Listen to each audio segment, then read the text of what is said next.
हरखल Shah room ने उनके पास कुरैश के काफले में एक आदमी बुलाने को भेजा और उस वक्त ये लोग तिजारत के लिए मुल्के शाम गए हुए थे और ये वो ज़माना था जब रसूलुल्लाह सल्लल्लाहु अलैहि वसल्लम ने कुरैश और अबू सुफियान से एक वक्ती ओहद किया हुआ था।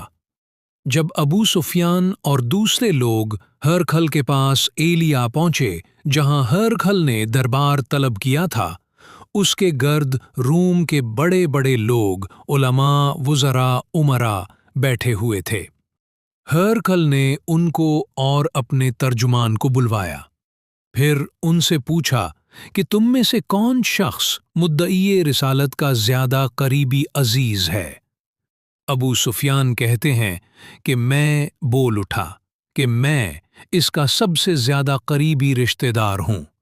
ये सुनकर हरकल ने हुक्म दिया कि इसको अबू सुफियान को मेरे करीब लाकर बिठाओ और उसके साथियों को इसकी पीठ के पीछे बिठा दो।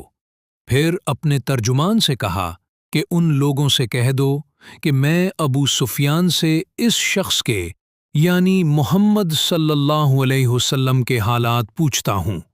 अगर ये मुझसे किसी बात में झूठ बोल दे तो तुम उसका झूठ जाहिर कर देना।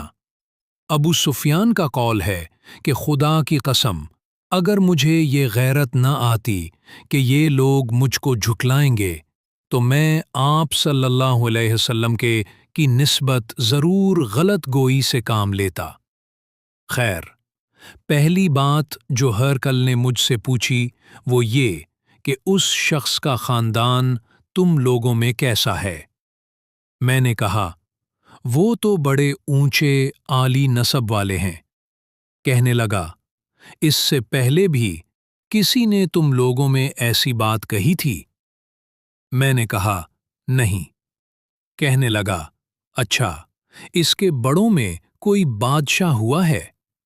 मैंने कहा, नहीं।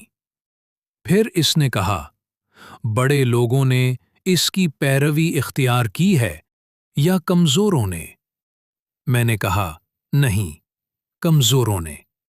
फिर कहने लगा, उसके ताबेदार रोज़ बढ़ते जाते हैं या कोई साथी फिर भी जाता है? मैंने कहा, नहीं।